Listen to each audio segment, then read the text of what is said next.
new to it can get a basis and then later on go and do some more research. So I'm going to state a methodology here. I'm trying to get that hair down out of the mustache. I'm going to state a methodology here, and you can find that this methodology has been repeated in interviews I've been giving since 2000. I think maybe the first time I was on Coast to Coast, I even went into it. The methods that I'm going to describe are my own devising. I've been doing this since 1993. There's a lot of interviews, especially a lot of audio interviews that are out there in which I go into a lot greater detail than I'm able to at the moment. But I'm going to give you an overview as to how my system works so that you'll feel comfortable enough to proceed with the rest of the information, and then you can go and do the research to validate it all later. When you do that research, you can start off by going and doing a hunt on Google or someplace for like Webbot forum and go and jump to that. If you're absolutely new to this, maybe you want to get some easy entry into it, you can go look up JSNIP4 on YouTube. He's got JSNIP and the numeral 4. He's got a YouTube channel, and he's been doing summaries and has been following my work for years and takes the time to point out where it's been effective. So now the methods. Basically what I've done is I've come to the conclusion that humans are psychic, and most of us don't know it or acknowledge it. It may cause us to make certain moves with intuition, but we really don't bring it into our consciousness. So what I did was I devised a software that's basically of 4 components. The one component are these things called spiders, which are just search engine kind of programs that go out and read web pages. And that just goes out and looks for data, and I tell the spiders what to look for. The second component is the processing that weeds out all the data that we don't want, because it brings back vast quantities of stuff that's just not useful for us. And the third part is the lexicon. The lexicon is a dictionary of words in many different languages, but it has no definitions, which is why it's really called a lexicon and not a dictionary. And what it is attached to each of the words are values that are represented by numbers that go to how that word is perceived by the native speakers of that word in its emotional context. So see, basically what I'm looking for are emotional changes that show up in language. And it was always my understanding that I worked from since 1993 that these emotional changes were as a result of our psychic or intuition leaking out. And so what I've done is make a giant intuition sweeper. The way Google sweeps the internet and comes up with places for you to go and look at to respond to general or specific queries, what I did was to come up with a giant search engine that looks for distilled bits of intuition that end up on the internet in the form of language changes. So now, it's all done linguistically. The fourth component here, we have a database of some considerable size that runs in a language called SQL, and I'm able to do some very extensive data mining on this. And then at the other end of it, I do personal interpretation. So let me explain how that works. The data sets might bring back a collective psychic intuition. Okay, so let's choose as an example something I do not do.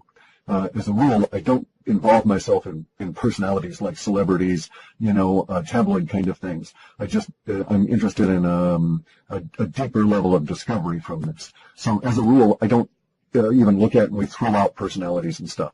But at the moment, I'm going to use a personality as an example because it's the stuff I don't normally do. This is actually within the data, so as it occurs over these next I want to say 6 months, but maybe it was 7 months out in model space. I have a model that I moved through time, and I did the timing and then programming and all this on my own. So it's my own mechanisms. Again, I've discussed it in other interviews. But let's get to this personality as an example so I can show you the difference between the data and the interpretation. So the data says that there's this actor by the name of Luke Wilson that's going to be involved in some form of a car wreck. A car accident. This car accident, I think, as I say, is going to occur over the next 6 months, but maybe it was out 7 months. I don't remember at the moment. I hadn't really thought at the time I saw this that I was going to use it as an example, and so I didn't make any notes about it. And I'm just doing this from memory. But anyway, so that's the data sets provide that kind of information, and it's a very concise, very cryptic, because it's just basically accident, and then under accident there's a supporting set that goes to cars, and then there's the other set that ties in Luke Wilson by name. Now, then the interpretation part is there's a lot of other data sets in there that bring back all these other words. So what I'm doing is I'm interpreting that Luke Wilson will be involved in a car accident, as the data says, but that he's not going to be a participant in the accident. He's going to be more of a witness. And so that's how he's going to show up within the referenced language. It also helps, by the way, to note that our process here brings up language that's likely to appear after the event. So I don't really get into a description of the event. I get a description of all the words we're going to be using to talk about the event after it has occurred, or after it has not occurred and we're still discussing it all. So let's get back to Luke Wilson, and then I'll give you another quick example here, and then we'll go on with the data. And so my interpretation here, the interpretation part, is that he's going to be a participant in an oblique or peripheral sense, not actually in the driving either car, that kind of a thing. And I could lay out the data that shows as to why I think that, because of these supporting sets that have legal language and some other things in them. Now, so that's the interpretation part around the actual data set showing up. So there's two components in each and every element of future forecast. Okay, so now let's look at the elements of language and how an event can occur and not occur, yet still produce the same kind of language. Let's just say we took a Super Bowl. And a Super Bowl happens, everybody talks about it the media talks it up until it occurs, and then everybody talks about it for about 36 hours after that, and then it sort of falls away very rapidly. I know this from my spiders and how language moves. And so for that next 36 hours, everybody's talking about the Super Bowl, asking each other, we're discussing it all, and, their experiences and so on.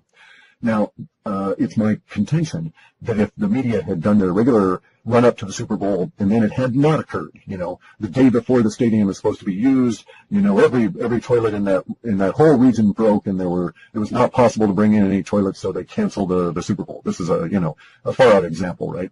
And therefore, for the next 36 hours, everybody would talk about the Super Bowl that didn't happen. And so we would get the same level of language about that Super Bowl, regardless of whether the event occurred or not.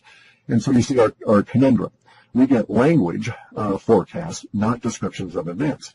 Ergo, I'm in a situation here where if I perceive that there's going to be an event, it could be that, it's going to be an event of omission as opposed to commission, in the sense of something is missing rather than occurring. And I just can't tell the difference from the language we get, because we get the language that says Luke Wilson car wreck, and then some other legal language and other modifiers, peripheral sets in this, that lead me to suspect that he's just going to be, along for the ride in a legal sense and not really a participant. So I can make that sort of an interpretation on the data that's being presented. But in some cases, like the Super Bowl, maybe I could make a guess that it would be a situation of the Super Bowl not occurring, but within the language I might be presented, it may not be clear at all that there's any kind of a hiccup going on, because there's the same number of words, they have the same kind of things within them. You would ask yourself and talk about the same sort of situations, more or less, because in the case of a Super Bowl not happening, you would say, well, what if so-and-so had, done this and so on. So you'd speculate a lot more.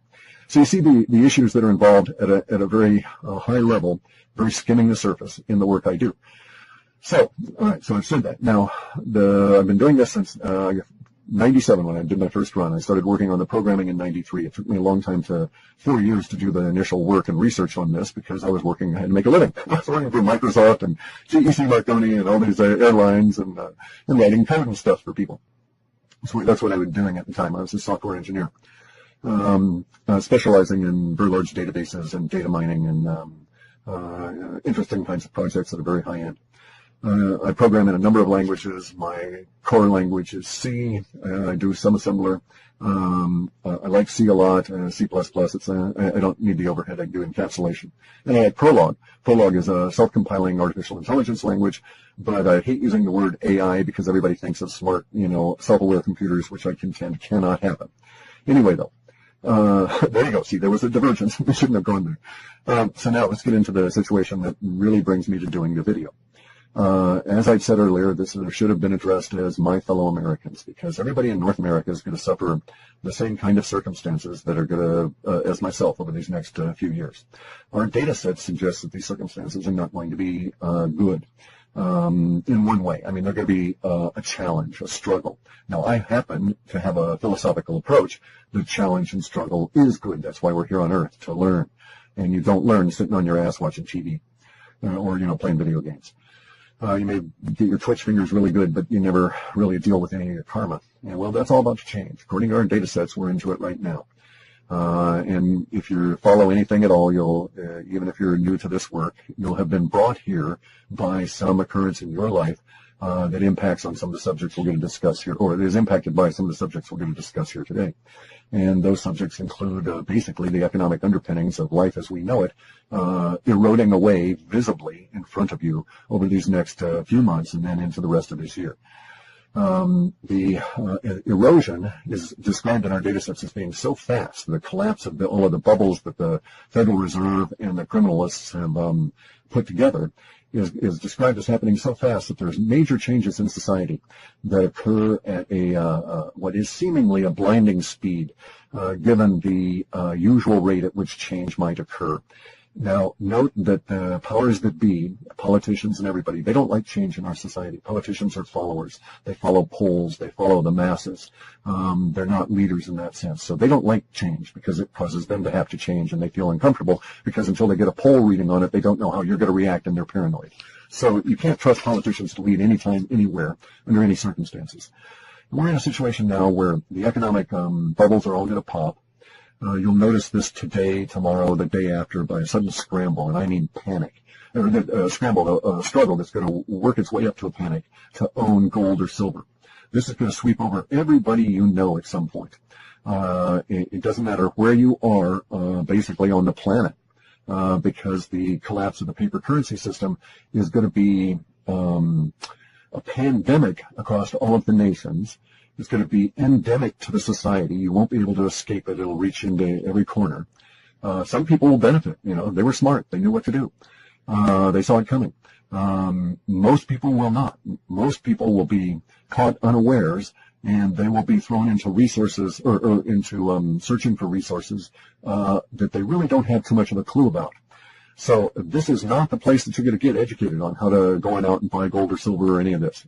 By the time you're listening to this, if you haven't got a substantial amount of gold or silver stored relative to the amount of coins and a few dollars you've got, you may as well not even try because it'll be too difficult to obtain, and the prices, you'll be chasing price.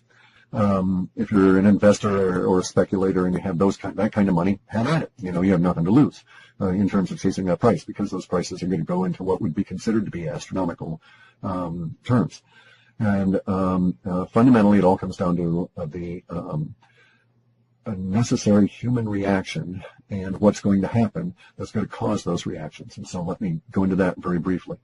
The powers that be that are behind the debt-based, paper-based monetary system have set up circumstances that is going to cause their minions, such as the Federal Reserve, Congress, all these people they control, to react in certain ways. The conditions exist. They've existed for a number of years, and they've been building and building until they finally got to that. I think it's Peter Schiff that uses the example. Maybe I'm incorrect, of the last snowflake, but nonetheless, the last snowflake has hit the huge mass hanging on Mount Rainier, and it started an avalanche that's going to turn into a lahar. For those of you who don't live in volcano country, lahar is a water-fueled scouring mud flow that eats out old streams and creek beds, mixes up all that glacial fill rock and sand and gravel and stuff, and comes down like cement. It moves really fast. I mean, this stuff can, it moves at the 32 feet per second because basically it's slimy cement-like sludge that's falling down the side of a mountain. And when it hits, it's like wet cement, a whole tsunami of it. So it's really dangerous stuff. So we have a lahar coming to North America. Now, the lahar is going to affect all of us more than the rest of the planet because we're stuck behind the dollar. We're stuck behind the powers that be and the structure that they built for the dollar that's going to cause their minions to have this specific kind of reaction. That reaction will lead to hyperinflation. And by hyperinflation, I'm specifically referring to a situation that will cause goods that you may need, dish soap, that kind of thing, to be very, very difficult to obtain, and the prices will be hard to take. I mean, the prices in dollar terms are going to be very difficult to deal with. And this is also going to involve, because of the way that this crash is going to occur, and this is really the reason why I'm doing this video at the moment, is that there's a very considerable chance, I don't want to use that word, there is a huge potential in the energy sense, in the electrical sense. We've got a very large potential that the just-in-time delivery system will come to a grinding halt all across North America. If that should occur, and I'm going to actually start saying when that occurs, the conditions that you'll face will be that the stores will empty and they will not be refilled.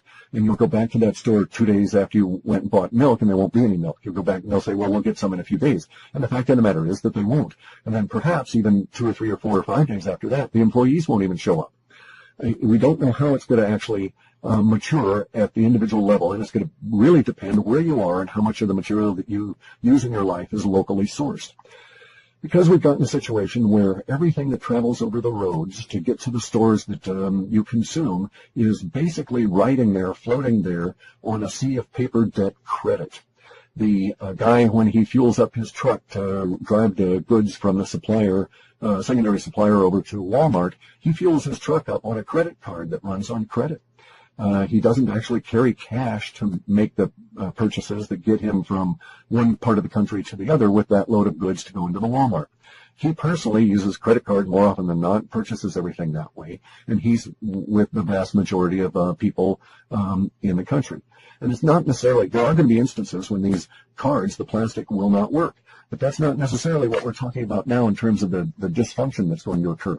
Because the dysfunction that's going to occur is the lack of credit that allows people to purchase things ahead of time and bank on being able to pay that creditor when the goods are sold.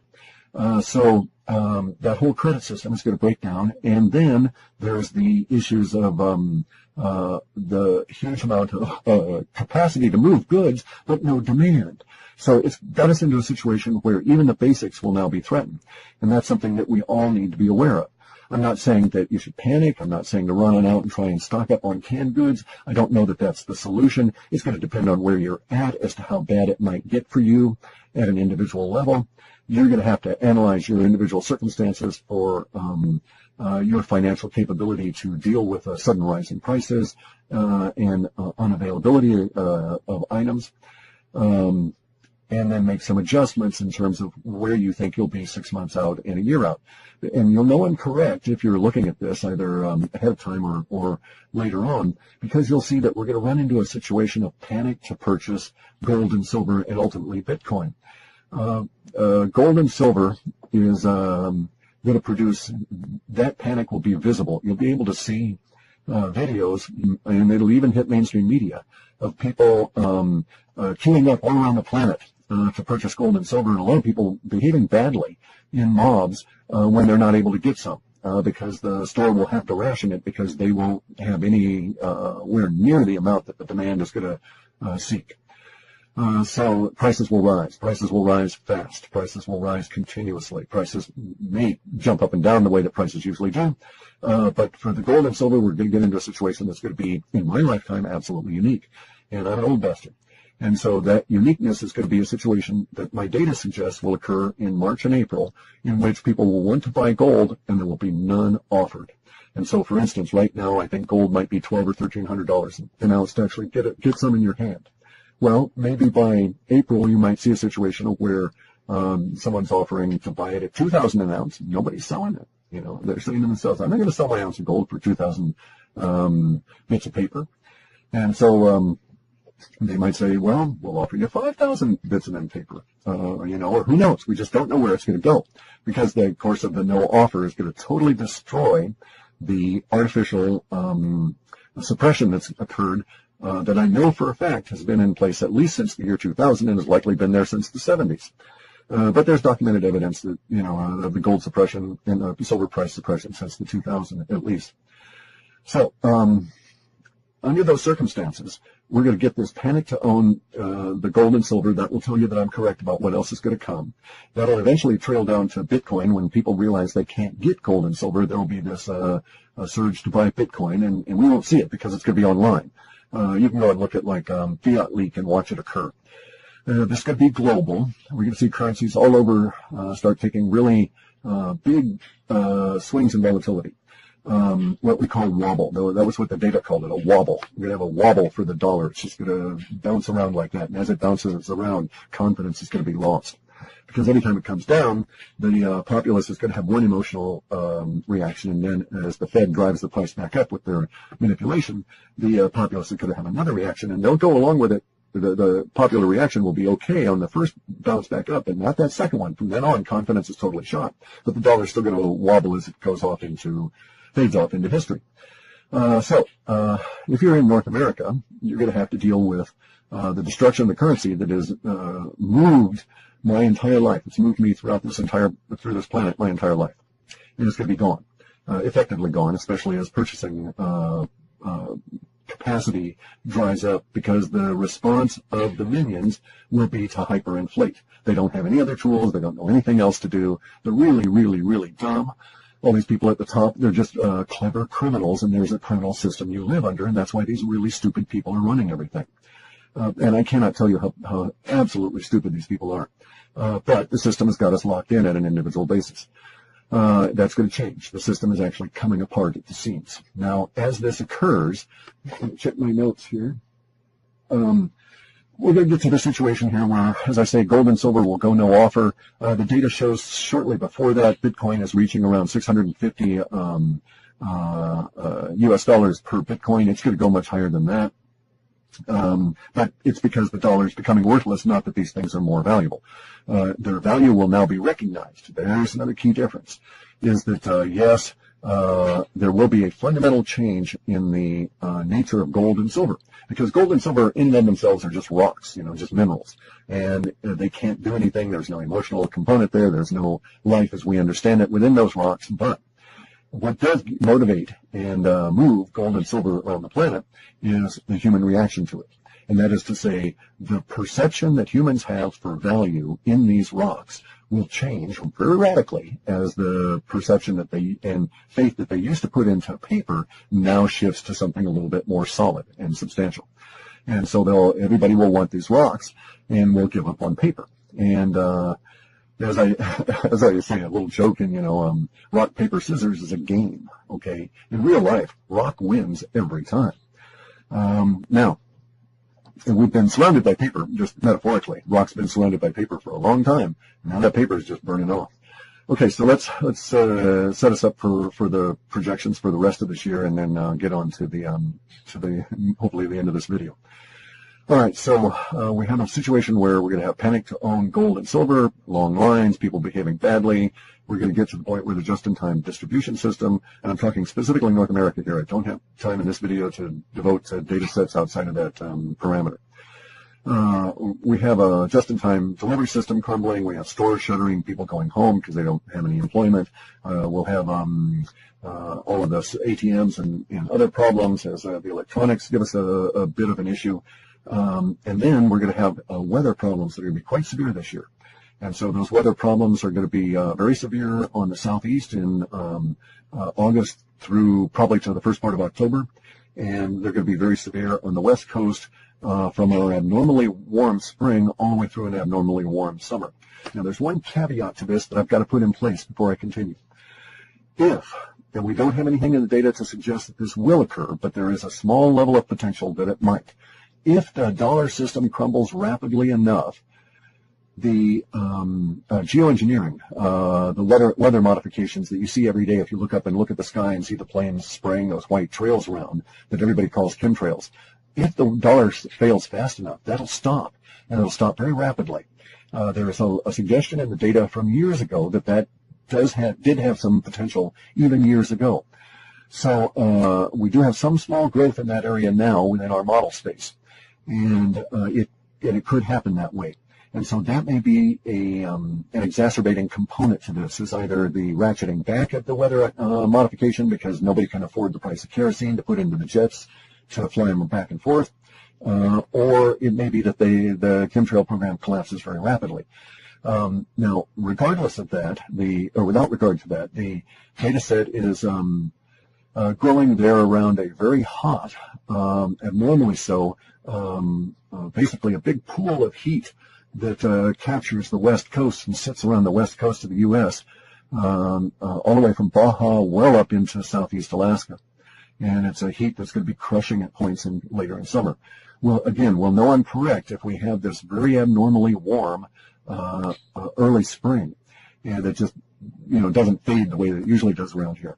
If that's the case, then we'll get into this situation where we're going to have the problems from the heat, and we'll know months in advance. Now, it could be that they're able to maintain the chemtrailing up to a certain point, and then the chemtrailing suddenly collapses, and then we get into the heat very rapidly. I just have no way of telling how it's going to manifest. So if we have if we don't have this abnormally hot or warm spring on the west coast, then it's just regularly warm, and we have lots of chemtrails, then bear in mind this forecast still has a lot of potential to come true as long as the underlying economic destruction is ongoing. Because at some point they won't be able to afford to put the fly ash slurry into the air. And that's going to stop the chemtrails, and then the heat's just going to very rapidly escalate. And when that occurs, a number of effects are going to occur within the social order and within the environment, as may be expected. And we're all going to have to deal with these. So I'm not trying to pimp my report or anything like that. We're all going to live through this. And my reports, my accuracy level is better than chance. I figure I'm at least 50% of all of the predictions either come out accurately and on time, or accurately and off time. So chance would have it be about 20 to 24%. So under the circumstances, you're going to have to decide how you're going to deal with a situation where we have a heat wave on the west coast that may extend inland some considerable distance and into the southwest that might cause severe problems for your environment, especially at a time when electricity may not be all that reliable. See, all this stuff's going to hit us all at once. The broken credit system is going to destroy the just-in-time delivery system, which includes fuels for power plants, which produce electricity to produce the electricity you need to keep the air conditioning on. And at the same time, we're going to have it's going to be exceptionally hot, and you're going to have to rely more on that air conditioning and or whatever cooling you've got. And you're going to find it's difficult to get around because a lot of the infrastructure around you is starting to basically react to an overly heated sun, and you're just sort of not really prepared to deal with it because you've been kept in sort of a little geoengineering cocoon for the last few years that may rapidly disappear. Now, I happen to think we've got to, I like taking my pain right now and getting it over with, right? I don't want to delay pain. If there's pain, I want to eat it, as the Taoists say. Eat your pain now, and get that karma out of you, and get past it. So I want the geoengineering to go away, but I need to advise everybody that I'm very realistic about what's going to happen when that does. It's not going to be very pleasant, and we have to adapt. And so there's going to be a lot of adaptation going on.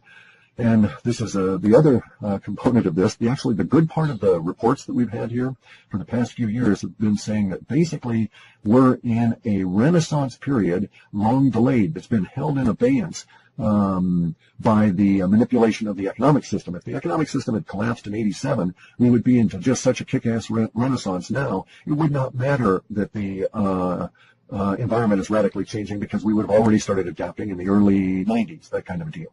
But we've been held in this artificial cocoon of control that has been trying to preserve their control, and the cost to all of us was that hasn't been an acknowledgement of the real changes in which we're actually living.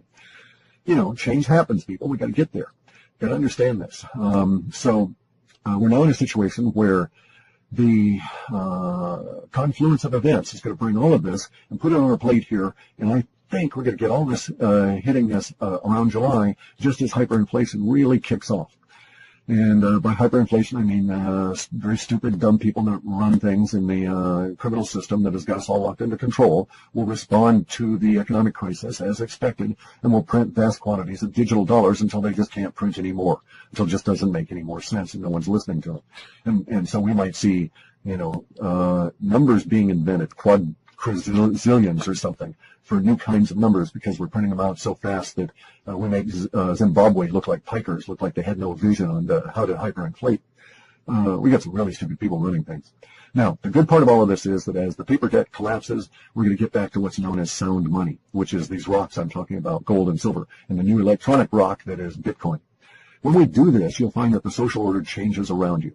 And it is because there's a new ethos, because you can't fuck people over in gold and silver deals and live to walk around, right? I mean, it's like you got to get real with things. The people with the paper money system have done everything they can to put layers and layers and layers and layers of minions between themselves and any justice at all. That goes away with the paper debt system. All of the politicians go away with the end of the paper debt system. Who gives a rat's ass about that old fart Hillary or hair boy Trump when there's no dollars behind them? You know, when Trump's casinos are empty, or not empty, where they just have thousands of squatters living in them, and because the economic system has collapsed and those people's homes were washed away in the storms, they saw the casino and they said, hey, I'm going to go live there. You know, up yours, Trump. And by then, no one gives a rat's ass about Trump anyway. That's the kind of world we're going to be getting into. As it may actually come to the point where the, quote, federal government does not have the money to front an election. It will come to the point, and we'll start seeing that within our data shows us anyway, it will come to the point by August that we'll recognize that the moral bankruptcy as well as the physical or actual economic bankruptcy of the two major parties. So hooray, the political oligarchy and dictatorship that we've lived under, it's gone. It's dying in 2016. I don't vote. It's a mud's game. They've got everything rigged. And you know it's rigged because they're going to present you two people and they're going to say that this is the best that America has to offer. You know, Hillary Clinton, the whore for the elite, or Donald Trump, the other whore for the elite. You know, that's the best that America has to offer. No. I got better people here in Olympia than either of those two. So, sorry, didn't mean to get into that. Anyway, so here's where it's at, guys. It's going to be really harsh for us this year, and something you have to pay attention to now, if you've got any inclination at all, is gardening when it counts. I think there's even a book by that name, like Gardening When You Have to Depend on It, or Gardening When It Counts. And that's where we're at now. That's why I'm bringing this up, because food's going to be an issue. It's not going to be a question of, how much you're going to pay for that tomato. It's going to be a question of, do you have that tomato out of season? Probably not. Not if you're not figuring a way of growing it next year. So that's the route it's going to go. You're going to learn a whole lot about food because it's going to be a very key issue as we go forward. We live in a hugely resource-rich environment that's been kept from us by the paper debt system. And we now have to learn to explore that hugely rich environment around us in really creative ways because the paper debt system is coming down. Without that, you've got to figure ways to make yourself an asset to the universe, because otherwise you're a liability to everybody. And in a harsh world like that, liabilities go quick. And you don't want to be in that group that goes quick. So, hang on a second. Brain's moving here. So you need to figure ways to be self-reliant, to take responsibility, to take personal responsibility for your interaction with others, to recognize that you're going into what we can now call a sound money situation, where you get paid for as you produce in the universe. If you offer value, you will find that universe rewards you. Unlike the paper debt system, where if you don't offer value, universe and you're a criminal, universe has rewarded you. Well, that system's gone. Universe is tired of that. We've learned what we could from it. Now it's time to get rid of it. In any event, so gardening when it counts, get to it, get creative. It doesn't matter to me if you live in the middle of a highly urbanized environment, as long as you've got electricity. And you can figure actually that some things in some areas, electricity will just keep going. Other areas not. It's just going to be, depending on the luck and where you live and how many people are in there and how scared the government is of electricity riots and this kind of thing, right? And so you may not get an electrical bill. It may get to the point where who is it, like Con Ed? I don't know if that still exists in the Northeast, but you may not get a bill from your electric utility for years once this stuff starts happening. And they may still keep the power on simply because the government is too afraid, those people in power are too afraid to turn it off or to allow the natural course of events to have that power company shut down. And so there will be some things that will, by nature in some areas, a lot of it driven by fear, become de facto public institutions in a serious way. So if you've got electricity, talk to your local pot growers. Figure out how to grow things indoors under lights. Especially good as long as they're spraying the chemtrails. You don't really want that aluminum and the barium and the strontium and the other crap they're putting up there down on your food anyway. That's why I've got a grow dome, so we don't, in a dome, a geodesic dome with plastic over it, so we don't get all the chemtrails, because they put tons of the stuff in the air here because it blows east where they want it to go. So anyway, gardening when it counts, be creative. You can grow tons of food in small spaces. You'd be really amazed. If you get into things like biointensive, go look up biointensive. You can find that you can grow a full year's diet in 1,100 square feet per person. Even smaller if you're doing it indoors under high energy conditions. More continuous, better crops, etc. If you need hints, go to places like Permies, P-E-R-M-I-E-S. I think they're .org, Permies.org. It's permaculture. People there have been doing this stuff for years. They can guide you. It doesn't have to cost money. You can find most of the materials. We're in a resource-rich environment. Even in an urban area, you can find areas where you've got sunlight and all the conditions that you can then, or most of the conditions that would then allow you to do something, drape plastic over a balcony and you've got an instant greenhouse, that sort of thing. So it's going to come to that. Look to what happened to Cuba as your model, because that's going to be basically what's going to be happening to all of North America over these next few years. We're into the periods of struggle. It started this year, January 1. It started just if you paid attention to the stock market, it started there with very ominous sign, portents of the future, all of that. And so we're into the years of struggle. It's a decade. We'll be doing this for the next 10 years. The first 4 years are going to be really rough. That's when most of the people that are going to die from this will perish, is in those first 4 years. So if you make it through these next 4 years, the odds, so to speak, are increasingly in your favor. There are going to be a lot of people that are flourishing, that are going to flourish in this period of time because it's their nature. You may want to, latch on into their sphere of influence, because there's creative individuals out here that are going to respond in a very positive way and create whole new social movements and meanings, and in some cases, economic empires, because they'll know how to do things and will respond appropriately, and the universe will reward the fact that these guys have done that. It's going to be very difficult for everybody. Let me see the last on notes. Okay, so gardening when it counts. Weather's going to be a problem. Be prepared to do all of your gardening stuff indoors. It doesn't matter if you're east, west, north, or south. There will be some kind of a condition that will impact you in a negative fashion that indoor gardening may make more sense. In some areas, power, when it goes, it won't be coming back. It's just going to be, at least not in any meaningful fashion. So just be advised of that. There are going to be areas that, according to our data, that lose power regionally, and then it's a struggle for years for them to get up to the point where they have reliable power again. I don't have any sure guidelines on where that might be, and I don't offer any suggestions to anybody on where they should go live, because that's personal karma. As I say, I can tell you, oh yeah, go live in Denver, Colorado, and you get there, and the second day you're hit by a truck and killed. It's entirely personal karma. So, don't ask me where universe wants you to live. Ask universe. And then if you're dependent on medicines, be advised that you should look into that. See if there are substitutes, see if you can stockpile. There will be shortages in some medicines for some period of time. Over the next 10 years, it's going to be a little bit spotty. Now, on the other side of that, there's good news in the data sets that say that the Renaissance is going to hit North America. We're going to really blossom. That once we get rid of this paper debt monster, the zombie octopus banks that are vampire squid things sucking our blood and life. Mixed metaphors all the helling on there. Once they're gone, the Renaissance really blooms here, and we come out stronger, in some ways much more cohesive, and in the end, North America, or not in the end, but over the next 10 years, will come to dominate and offer to the planet some things that don't exist now. A plethora of North American-based bioreactive agents in the forms of new medicines that will be developed here that basically couldn't have evolved, couldn't be built anywhere else, simply because of the plants and mineral structures that have evolved here. That's going to happen. Also, data showing that we're going to get into new kinds of businesses that may include, George Jetson kind of cars, anti-gravity kind of floating around vehicles, which I personally would like. That'd be really cool. Actually, dozens of things are pointed in our data sets have been in reports for years, new electrics and this kind of stuff. So we'll get right down to it in terms of my report and stuff, because I'm going to wrap this up here. I offer these reports at $15. There's enough discussion on them in the Webbot forum that if you didn't want to spend the money, you could probably go there and ask people, and they could probably tell you certain things that are going on.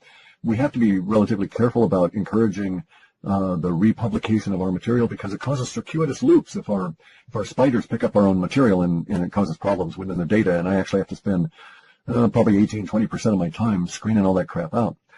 And it's a constant chore. So I don't really advise people